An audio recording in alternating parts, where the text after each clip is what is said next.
mendengarkan podcast ini.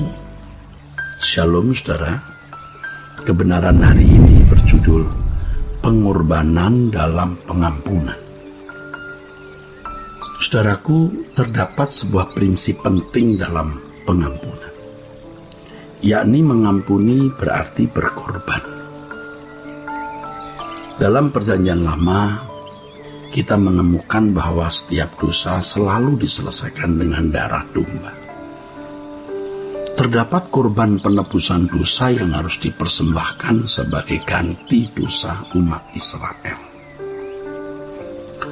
Hal ini bahkan sudah terjadi sejak di Eden, yakni ketika Adam dan Hawa berdosa, Tuhan menyembelih binatang dan memberikan kulitnya menjadi pakaian bagi Adam dan Hawa.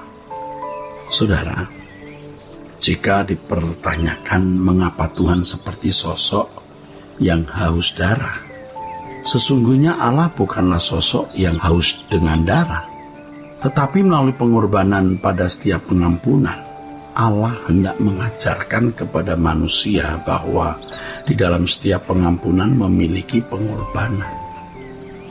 Dengan ini, pencurahan darah domba hanya tindakan profetis, tindakan nubuatan.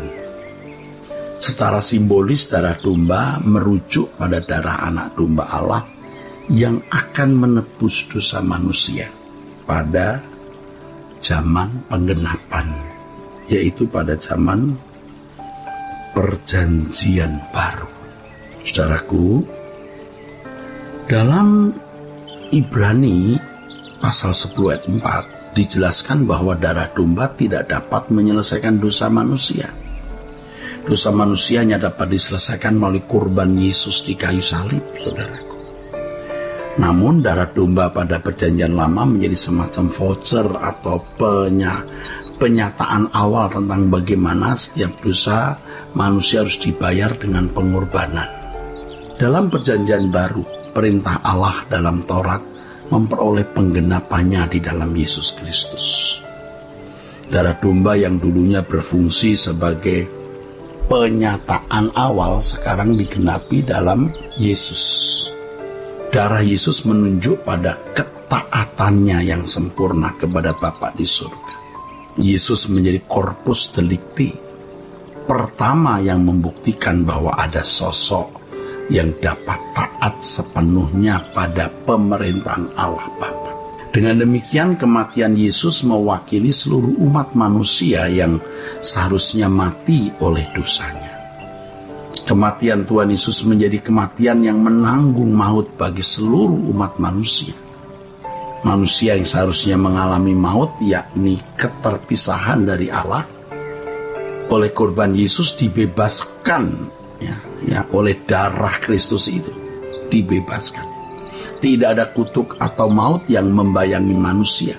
Semuanya telah ditanggung oleh Yesus, yaitu dengan penumpahan darahnya.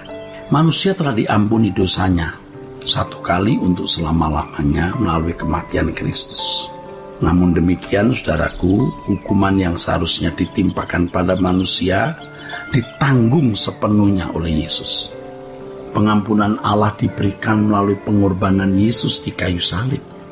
Tatanan Allah dalam pengampunan, yaitu tidak ada pengampunan tanpa pengorbanan. Saudaraku, dalam tatanan Allah itu, kebenaran yang dapat kita petik ialah mengampuni berarti melukai diri sendiri. Sebenarnya ketika seseorang bertengkar dengan orang lain, ia sudah melukai hatinya sendiri. Ia memilih untuk meledakkan perasaan dan merusakkannya demi membela harga diri atau kepentingannya sendiri. Maka ketika seseorang telah luka perasaannya, ia memiliki pilihan lagi. Ketika seorang telah luka perasaannya, ia memiliki pilihan lagi untuk mengampuni atau tidak mengampuni. Nah, ketika seseorang memilih untuk mengampuni, pada saat ia terluka itu, berarti ia memilih membuka luka hatinya dan mengobatinya. Luar biasa ya. Mengobati luka hati ini tidak mudah karena banyak orang pada umumnya memilih untuk tidak mengobatinya. Ya, mengobati luka hati ini tidak mudah karena banyak orang memilih untuk tidak mengobatinya, artinya tidak mengampuni. Sebab mengobati luka hati ini sama seperti melukai dirinya sendiri. Ia harus menumbangkan gengsi dan harga diri untuk mengampuni orang lain, saudaraku. Kita tidak bisa mengampuni orang lain jika masih mempertahankan gengsi dan harga diri. Saudaraku, kesempurnaan seperti Bapa terletak pada kemampuan kita untuk mengampuni orang yang bersalah kepada kita. Jika dikatakan bahwa kita harus sempurna seperti Bapa, tentu tidak berarti kita menjadi sama seperti Bapa yang ilahi. Sempurna seperti Bapa di sini maksudnya memiliki pikiran dan perasaan yang sama dengan Bapa dalam mengampuni setiap orang yang bersalah. Saudaraku, dalam Lukas pasal 6 ayat 36 dikatakan, hendaklah kamu murah hati sama seperti Bapamu adalah murah hati. Ketika seseorang mampu mengampuni orang bersalah, ya, ia mencerminkan pribadi Bapa yang murah hati dalam mengampuni umat manusia. Saudaraku, di sini ya saudara, hendaknya setiap kita rela mengorbankan perasaan kita sendiri untuk mengampuni mereka yang melakukan kesalahan.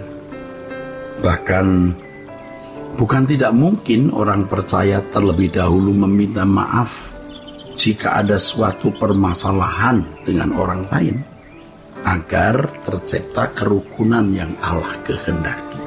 Bersedia minta maaf, ya, kalau itu dimungkinkan. Dan ini tergantung masing-masing kita. Di sini setiap orang percaya harus berani mengorbankan harga diri dan perasaan demi tercapainya suasana damai dan berrekonsiliasi dengan sesama.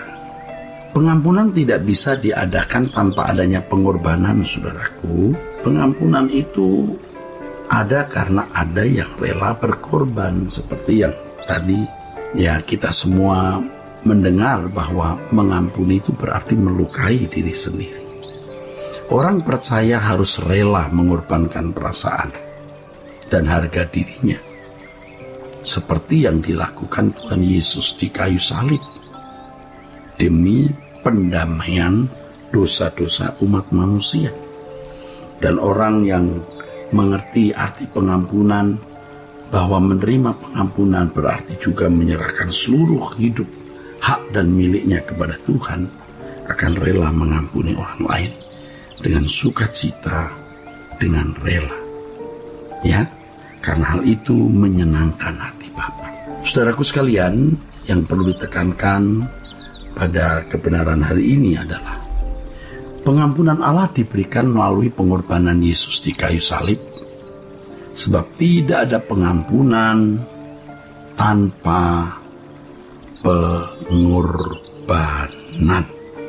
Puji Tuhan. Kiranya kebenaran hari ini, saudaraku, memberkati saudara-saudara sekalian. Sola Gracia.